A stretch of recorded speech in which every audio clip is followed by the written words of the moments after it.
Welcome back to State of Decay 2. I don't have a subtitle for this series yet because we're here to make a new community. So if you looked at the thumbnail of this YouTube video, you probably saw the name of the community at the bottom of the thumbnail and in the title of the video.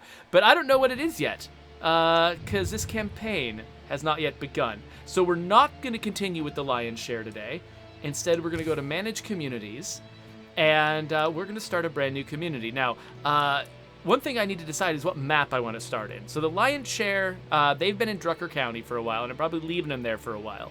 So, because, the next time I come back to them, I'm probably going to legacy them, but that's not going to be for a little while, so they're going to be sitting there. The Salt of the Earth is currently in Cascade Hills, and so I can go back to Cascade Hills anytime I like through them.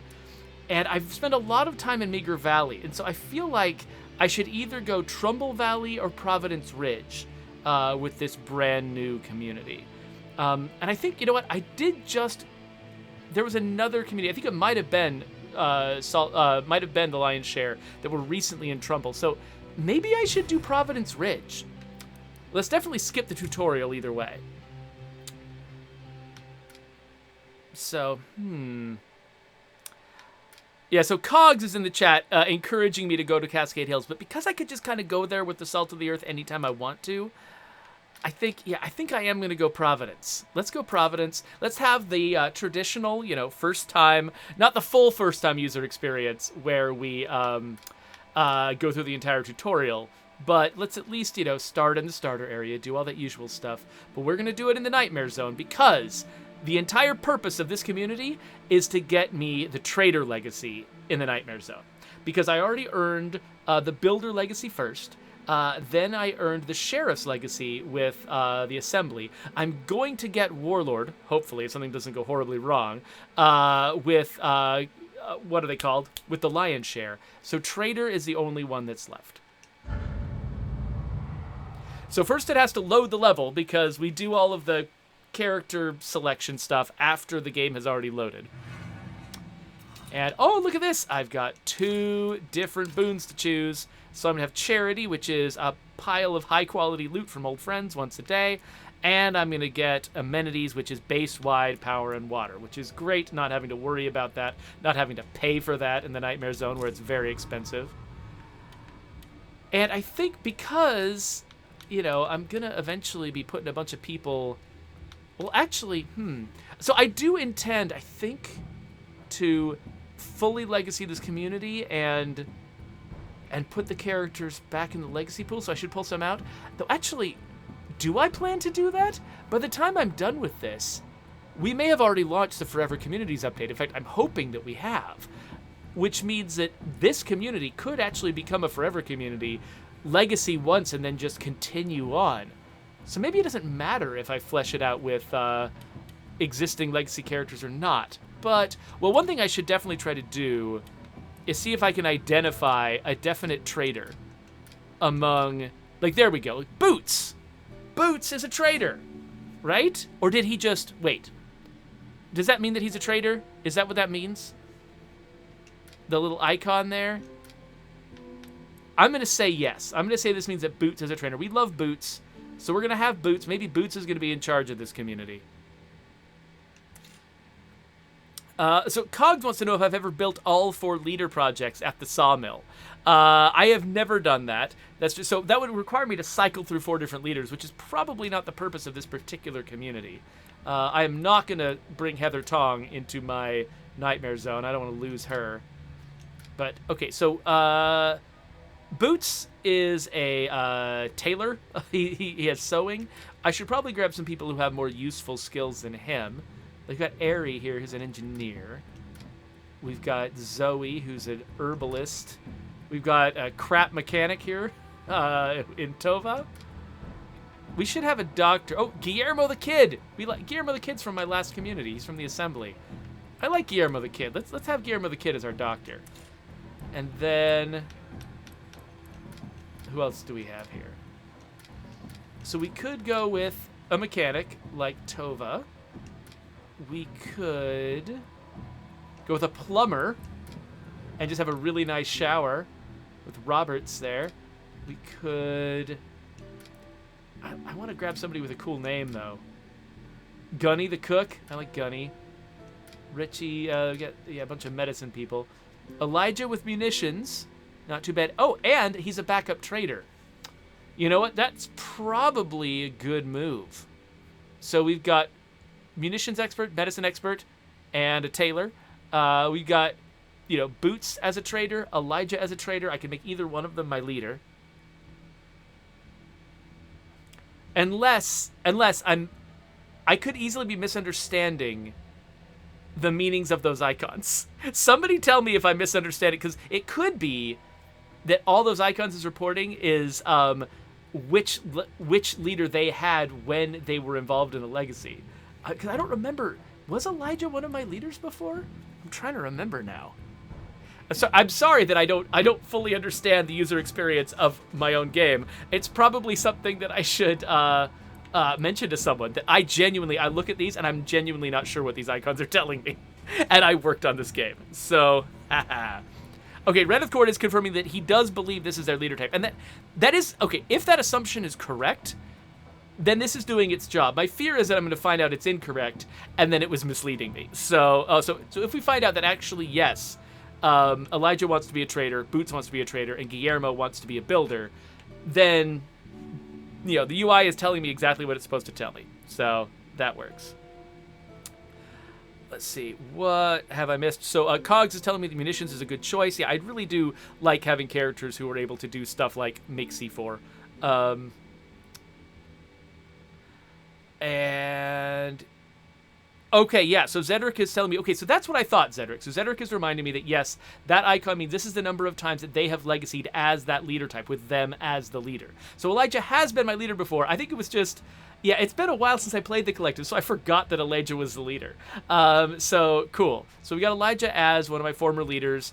We got Boots as a prospective leader, and we got Guillermo as my doctor, and also as a guy who I believe wears a pumpkin mask in the game. Yeah, I think this is a good place to start. So let's hit this button and go. Yes, I'm sure.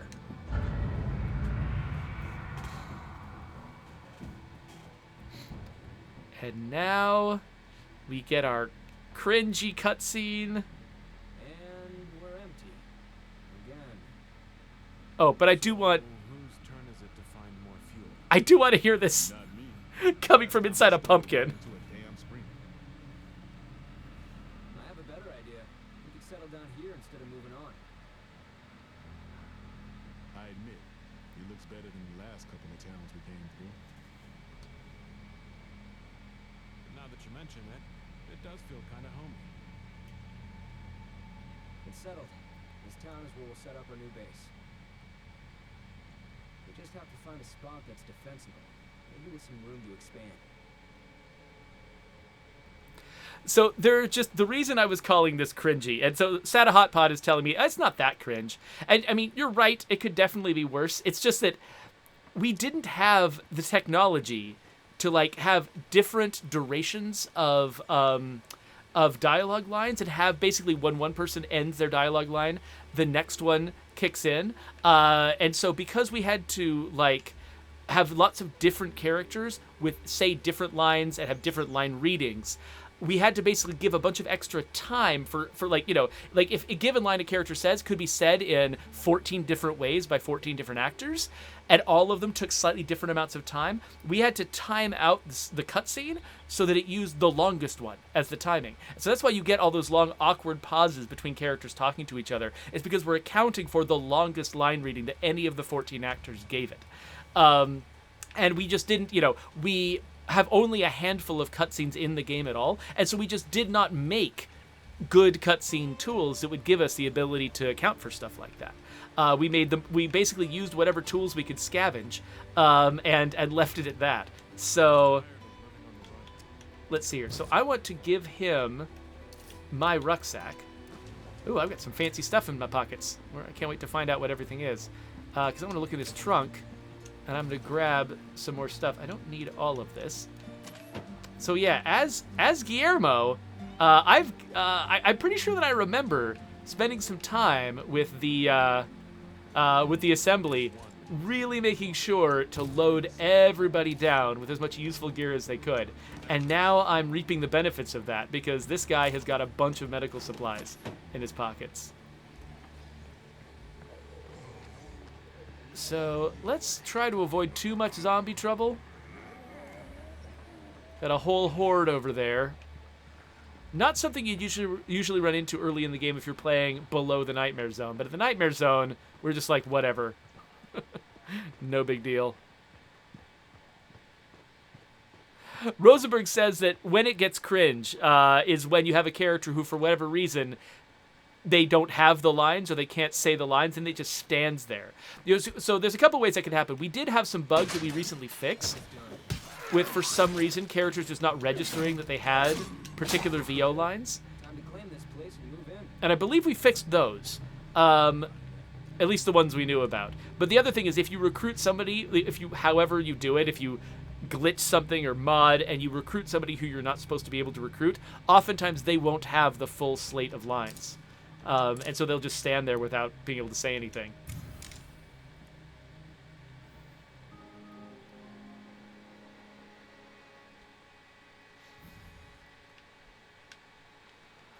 So, The breaker box is oh, connected. hold on a second. Enjoy the water and power, everyone.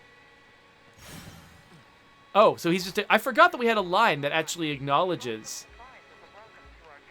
that we've got the, First priority has to be gathering materials. that we've got the Builder Boon. To improve this place. We could use some eyes on a particular unexplored stretch out there. All right, so we got lots and lots of food. So I'm going to drop this stuff off.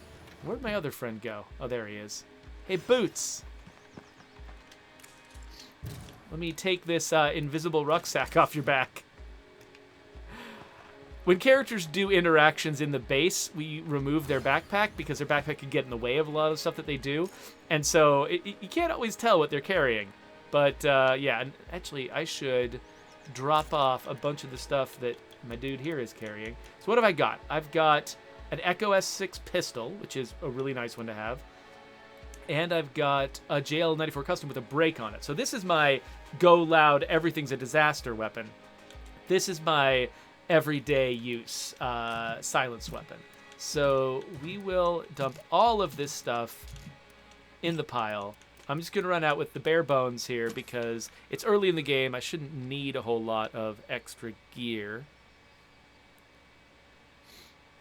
Oh, hey, Raneth Cord points out that we've got an error in one of our, like some of the boilerplate text in one of our emails where it says that we, apparently that we host a developer live stream every Monday, which is not true anymore. In fact, it hasn't been true for months. We've been doing it every other Monday with a lot of exceptions for ages now. So yeah, thank you. I'll let Wonder know that we've got some old boilerplate text in there.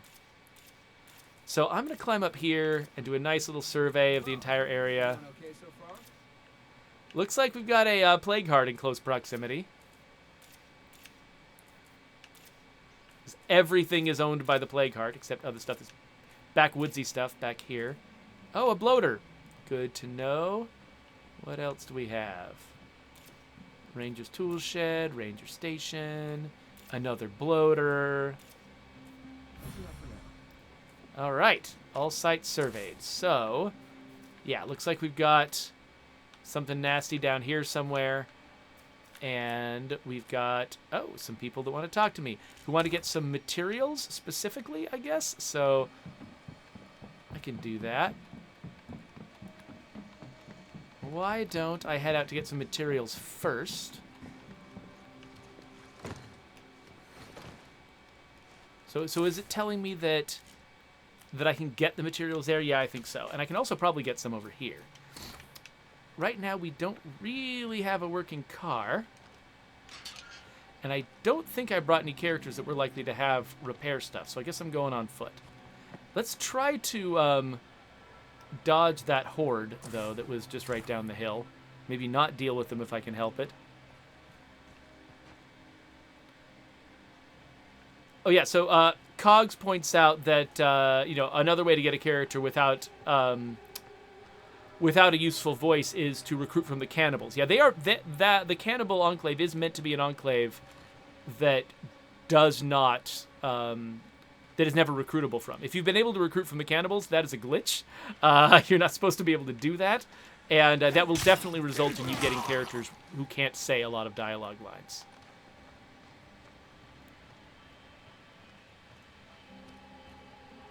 So Scott Landon is reporting that actually in his experience, the dialogue at the end of a legacy is just always screwed up. Characters just frequently can't say all the lines there.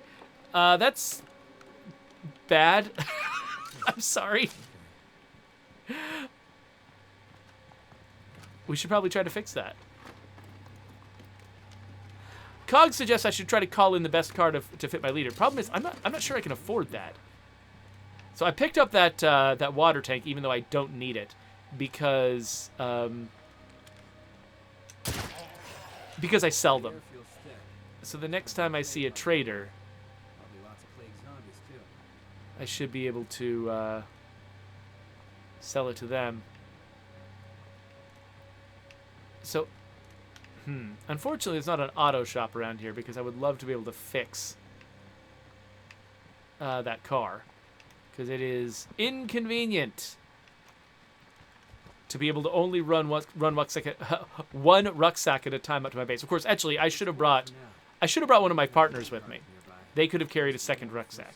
So that was actually a dumb move that I will try not to repeat.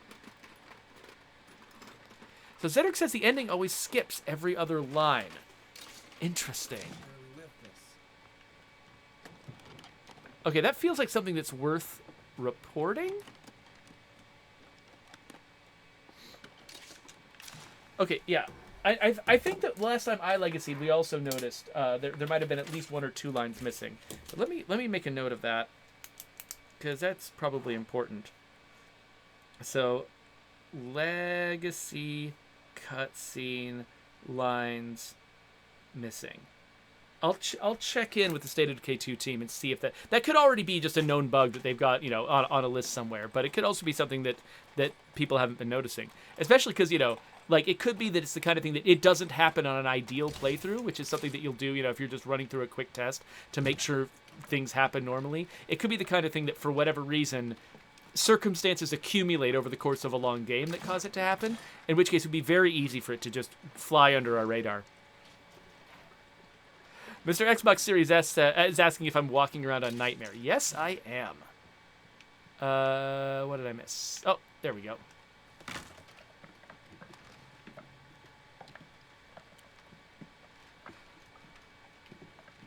Oh, yeah. Oh, hey, yes! Repair kit. Awesome. Yeah, and Cogs is reminding me I should also write down that note about every Monday, because that is not true. So we are doing an official State of Decay stream on the 6th. So that's this coming Monday. I think, if you're watching this later on YouTube, if you're watching it on the day I release it, then it's still in the future. But otherwise, it's likely in the past. But yeah, I am going to be hosting one of those. We're actually going to be talking about surveys. We're going to be talking about the fact that, when we put a new build of the game in the public test realm, or sometimes even when we just go fully live with it, we'll often package with it like a survey for people to take. And so I wanted to interview some of the folks that are involved in that, the actual user research professionals that we have in house that basically they're experts in how you survey people, how you find out information from an audience about how well your game is doing. And so I thought it would be interesting for people to, sort of hear from that side of it and sort of understand, not just from the user's side of taking a survey, but actually understand like how we're constructing these surveys, how we think about them, how we use the information after we get it. So, it's not going to be a lot of revealing new features in State of Decay 2. But, okay, stop auto-aiming at the freaking helmets. You useless jerk. Okay, let's... a little bit of distance here.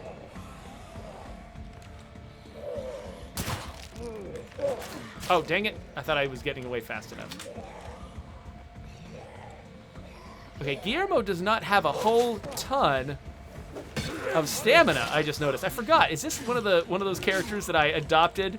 Like he's like a lost puppy who doesn't have any stamina, but I took him anyway. I do that a lot. That's like my hobby. Is like taking in strays. As soon as I'm not in trouble with zombies, I'm gonna have to look at Guillermo's stamina situation and remind myself why it's so dire. Okay, what is up with you, Guillermo? He has nightmares. So his max stamina is low because he can't sleep at night. Okay, that's actually not that bad. It's only a -20, so... Could that really be it? Am I missing something? It says he's panicky, but that just affects his morale. Is it really just -20? That bar looks like it's shorter than -20. And like... Huh. Well, he's got marathon. You know, which means that he can run faster at least. I mean, not run faster, run longer. He can run longer at least. All right, so we've got some zombies around here. Let's definitely take that loud one out. And then I think I've actually got both gas and a repair kit in my inventory, so I'll be able to fix this car up good. This is an auspicious beginning. Got a weird one here. Wait, I've got a weird one where? Not nearby, hopefully.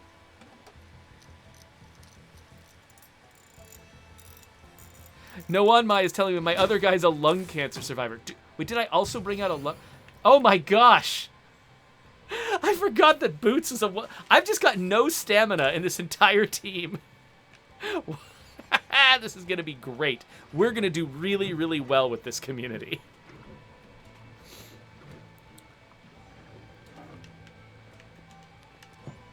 So Cogs is pointing out that since since Guillermo's actually living in a nightmare world, nightmares seem like they should be the least of his problems. Maybe so. I have heard that like, people who live in like say subsistence type circumstances actually don't suffer from severe depression all that often. That like when you're in a life and death situation, like the normal sort of, it's like your brain just kind of goes into a different mode where the kinds of things that really get to you and bother you when you're living in sort of a normal like prosperous situation. The calculus changes in your brain when you get into sort of a desperate to survive sort of mode. When survival's at stake, it's just you can definitely be severely traumatized by that situation. It's not like it's no big deal, but the kinds of psychological issues that people in sort of the like modern Western world deal with, it's just a different set from what you deal with if you're living in a subsistence type society. So it could easily be that the kinds of problems that we imagine we would have as sort of like present day Westerners, it just might not be the list of problems that people would worry about in this actual post-apocalyptic situation. But because we're not living in it, it's hard for us to imagine exactly what it would be like. All right, so Cogs is predicting that this community will have a short run. Well, I'm hoping it'll have a short run because I'm hoping I can just get my trader legacy real fast. Okay, so wait. Oh, right, I need to build a new facility to complete this mission. Well, let's do that, because why not? Okay, so I just brought home some materials. I think we want the workshop right here. And that's all I can afford to do right now. So I'm going to go out and get more materials. I also probably need some fuel. But now I can bring a car and get a whole lot more. Okay, I'll be there shortly. Hey, Space Dude 0007 has got a suggestion that it would be nice if people could see the influence value of items in the supply locker so they could decide in advance what is worth taking to a trader to sell. He suggests that the salvage value could actually, is an indicator that you could use to try to guess at how valuable something is, but it's not a perfect one by any means. And yeah, and I agree with that. That is a good suggestion. The problem is basically, we've got a very busy UI, right? Like, if I look in my inventory, you can see each of these tiles has got a lot of information it's trying to show. And so we've actually reserved space on each corner of the tile to show you different kinds of information. Like the upper right corner is reserved for the little puzzle piece that tells you whether there's a slot for a mod and whether you've installed a mod. Lower right is for ammo on weapons, or for the count on like if you got a stack of something like a consumable or ammunition, or it's the slots on the backpack. It's like there's just a number slot in the lower right, and we got the upper left is reserved for, is this from a bounty pack, or does it belong to a collection like a Red Talon or a network collection of items. And so all of these different, corners are kind of reserved to do different things. And I forgot which one. One of them is the one where we show the influence value. It might be lower left. It might not. I'm not sure. But what we try to do is, because there's so much information on that tile, we try not to overload you by just piling on a ton all at once. And so, like, if the main thing we're trying to show you is the number of bullets in a gun, we don't want to simultaneously show you the amount of influence that the gun is worth. Because you at a glance you might get confused and not be sure which number is which. We want to make sure it's just really, really legible. And so I think we're very choosy about like when we show you that influence value and when we don't, because we don't want it to be distracting. And it could easily be that the influence value, and I'm not sure about this, it could actually coincide with a different piece of information that we show under different circumstances. And if that's the case, then yeah, there's definitely places where we could not show you the influence value because it's literally using the same text box as something else. I'm not sure, though, about that. It could easily be like, for instance, if it does go in the lower left and we don't have anything else in the lower left, it's not crazy to ask for us to, include maybe an option that lets you show all the influence values in case that's the main thing you care about. So yeah, I'd have to think about that. But that's the kind of thing we have to take into account. It's like, on one hand, a lot of the time you're like, yes, I want all of the information about this item. But there's other situations where showing you all the information about the item actually makes the UI much harder to read and could give you a bad experience, even if you don't necessarily internalize it and understand it in the same way. You could be like, this game is so hard and confusing and weird to read, and not say it's because you're showing me this piece of information that I don't need. But that could very well be the thing we need to do in order to fix it sometimes. So it's complicated. But, so I wanted to get those materials. I was thinking of coming back here to get, wait, no, where is the Plague Heart? Could it be over here in the, if it's all the way up here, would it actually reach, like, this one? It seems questionable. Huh. I guess I could talk to Ezra over there. I did actually, so Ezra's going to ask me for some plague samples, I'm pretty sure. And, ooh, wait, there's a place I can get gas right here. I think Ezra is going to ask me for plague samples. And luckily, I brought a bunch of plague samples with this character. So I could just satisfy it without putting myself at any risk whatsoever.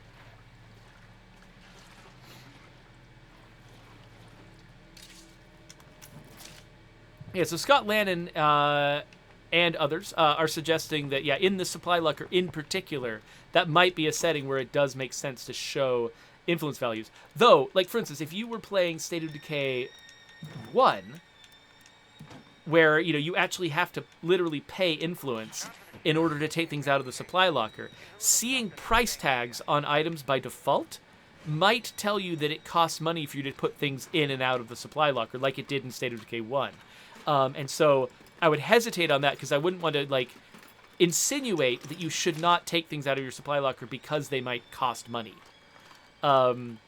Which is, you saw me at the beginning of this episode looking at the leader type markers on the characters and asking myself, wait a minute, I forgot what this means.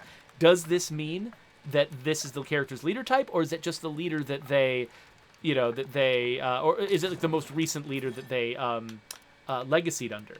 And either of those possibilities could be legit. And so I wasn't sure, and it made me hesitate. And so I could similarly imagine a player looking at a supply locker full of price tags for the first time and hesitate and be like, wait a minute, I'm nervous about pulling something out of the supply locker because that might cost me something that I can't easily afford. Yeah! Okay, let's watch the road. I'm going to have to deal with that feral at some point, but for right now, we're going to head home.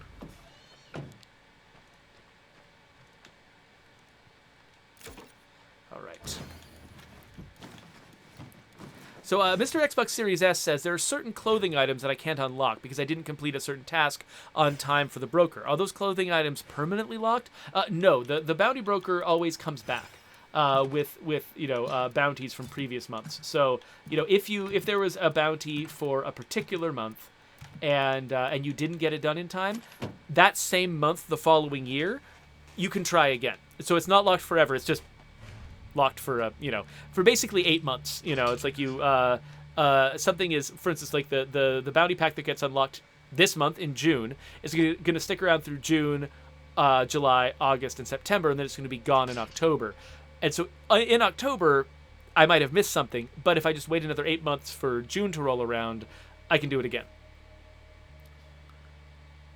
Oh, hey, La Coalición is reminding me that there is actually a bounty in the World War II packs that is about recruiting survivors. And so if I'm going to complete a mission that involves an opportunity to recruit people, maybe I should go and grab that bounty first before I do that. So that's a really good point. So why don't we make one more resource run? Let's go down here to these to this self-storage site and maybe over here to grab a few more things to set up our base. And actually, did I bring home enough stuff that I can build myself what? What should I build? I guess I could build a kitchen. I don't think I need beds right now. Let's go kitchen. So I'm going to build myself that kitchen.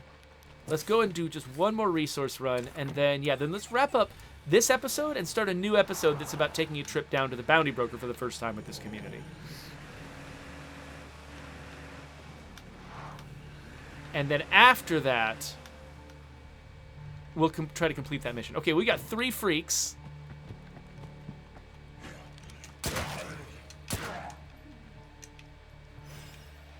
Nope, stop it. Okay, fine. Let's set you off.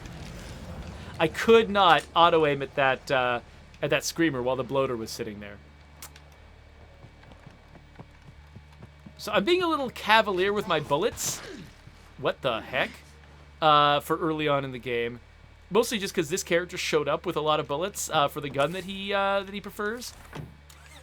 I should probably be more cautious than that. Actually, you know what? Maybe what I need isn't materials so much as weapons and ammo, which are this direction. But if I'm going to go to see the bounty broker next episode anyway, I'll be headed down that way. So yeah, let's go this way. I'll never have a reason to go this direction again, so I might as well do it now. Now, the self-storage here in the onboarding missions, we explicitly put a materials rucksack in here. But I'm not sure that this place actually is scripted to have a materials rucksack by default. Yeah, it looks like it's not actually meant to have one.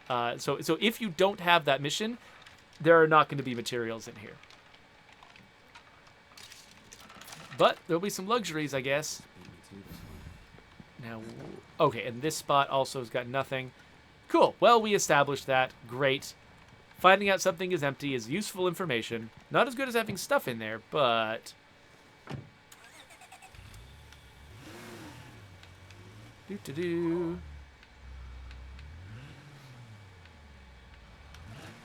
Wait, did I just hear... Oh, I just heard a zombie. I was going to look at... Was it a shed over here somewhere? Yes, it was this shed. That's where I was going to look.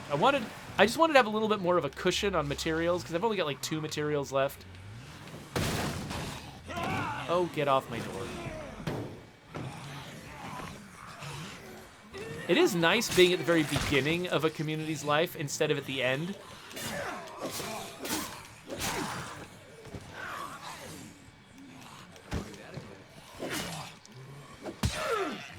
Because the kinds of trouble I get into are so much less severe. Like, when I was playing the Lion's Share, which is like a community at the very height of its power, like, it cannot possibly get... There's no higher difficulty progression for a community to get to than where the Lion's Share is after 75 episodes. And so I'm just getting the worst of everything. Right now, I'm at the beginning of these folks' life. And that means that, only the occasional feral and a lot of the zombies around are just little small groups of zombies. Not even blood plague zombies. They're just fine. They're just friendly dudes who want a hug. It's okay. Cogs wants to know if the Age of Empires 2 hoodie is ever going to be available again. Yeah, so we did a promotion where we were like a sort of little cross promotion with the Age of Empires team, and we had a hoodie that was associated with them. And yeah, so I've got that on a list. Like before I left the State of Decay 2 team, I wrote up a list of all of the pieces of content like that that had sort of fallen by the wayside, either things that we had made and never put out, or things that we put out for a limited time and never used again. There's a list of that somewhere, and I put it in front of Patrick and Eric, and they were like, yes, we will find times to release these things. But I don't know exactly when they're going to do that. I can't make you any specific promises, but it is on the table. What the heck? What? Why can't I hit this zombie? Okay, I'm not even going to play around with that. Let's just shoot it in the head and be done. That's the answer to most of your zombie problems.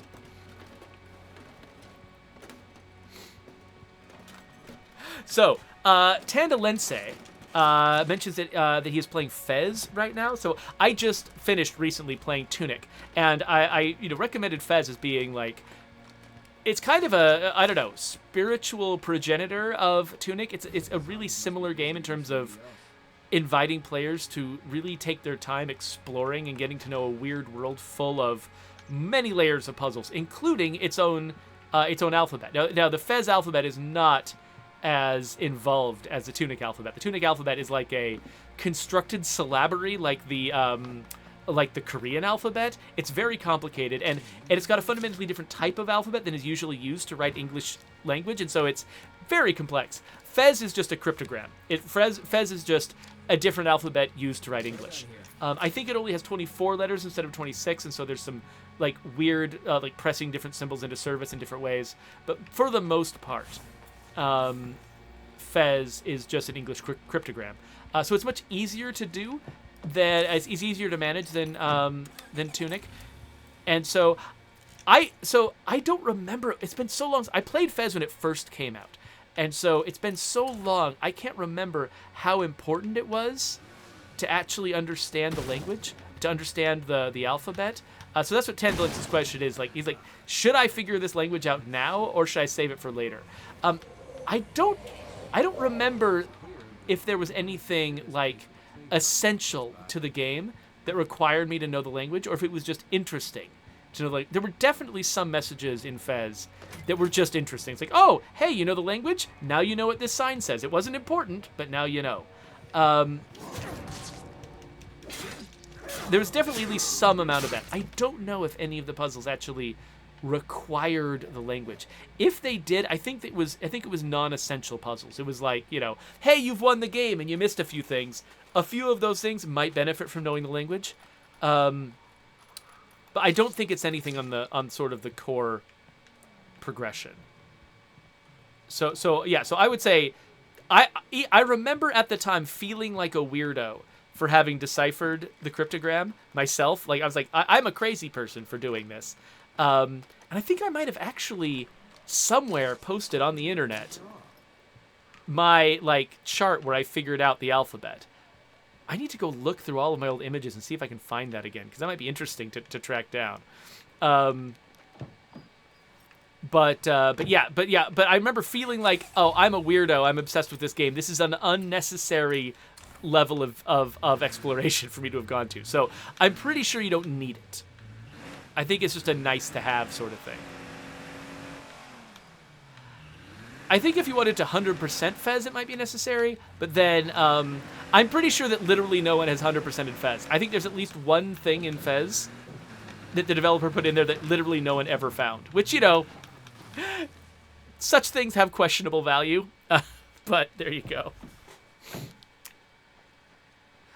Oh, so Boy Skizix is mentioning something that actually I was about to do as I'm going to wrap up this episode.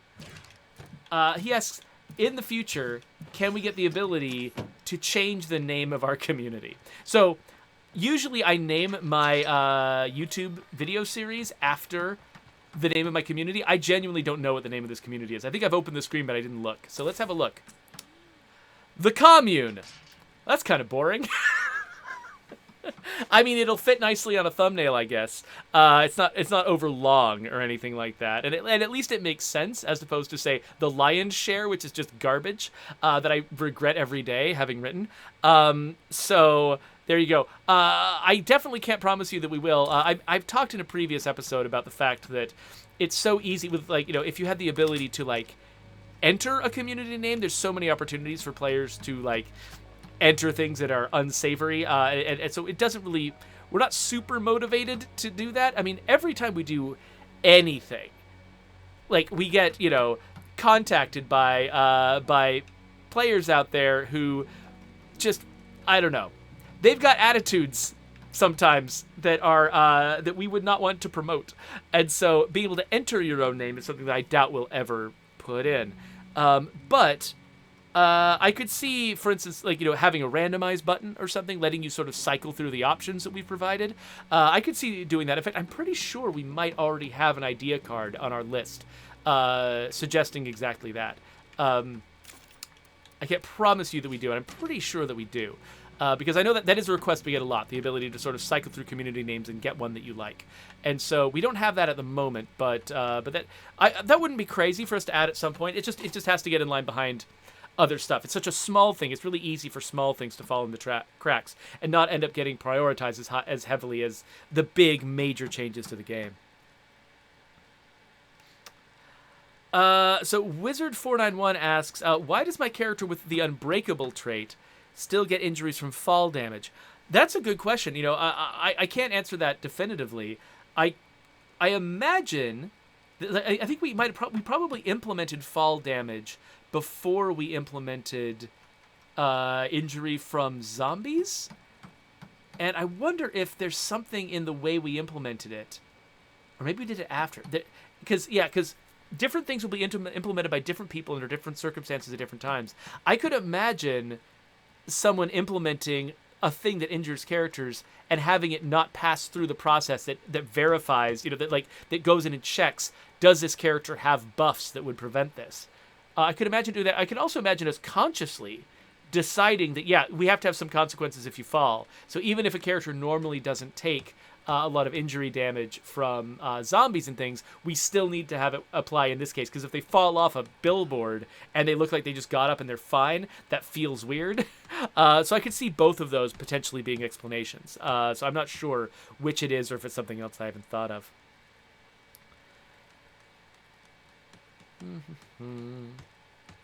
So yeah, a couple of different times folks have said in the chat that they think that a particular feature should be part of the Forever Communities update, the upcoming update, update 30. And here's the problem with that. We have locked the feature set for that. We're not adding new features to that, because if we did, it would literally never come out. Because, I mean, you've noticed it's already coming to the PTR later than we said because of various reasons, which I should maybe get into in the next episode. And so, you know, delaying it further to add entirely new features to it, I think you actually probably don't want us to do that.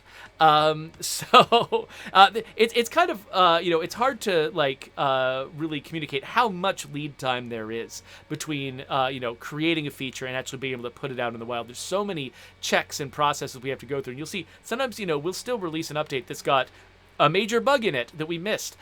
Imagine how bad that would be if we actually did not go through this long, elaborate process of double-checking everything a million times before putting it into release.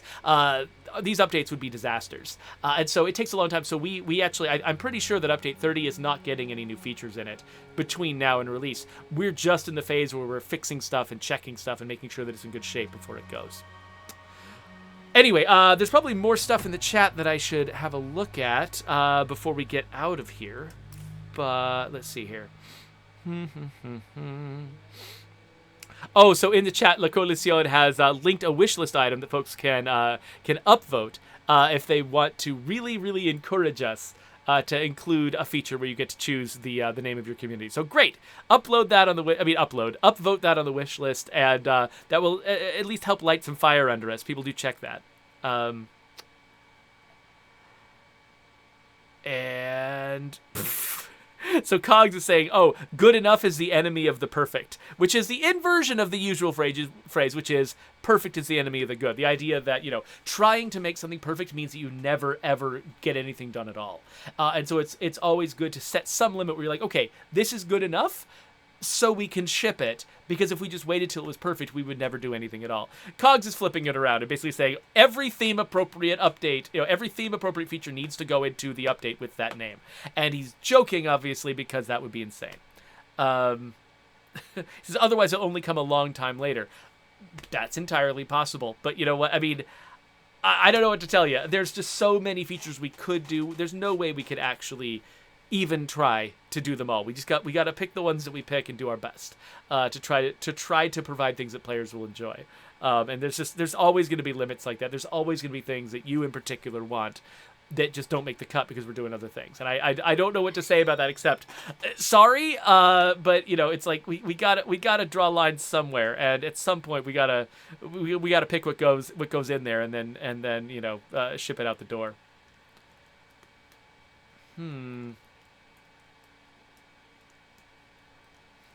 No One My says, I don't want to choose my community's name because I have no imagination. Would probably just call them the Dudes or something. Well, certainly, I don't think that I would.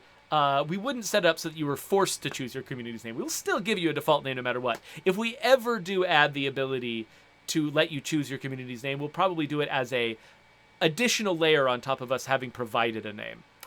But anyway, so this is the Commune, apparently, and this is the first episode in what I hope won't be too long of a series, because I really would like to get my Trader Boon, but we'll see how long that takes me in the next episode. So, subscribe to my channel if you want to, keep seeing these episodes as they come out. I'll put the next one here, and we're going to make it right now. It's the next thing we're going to do here on Twitch.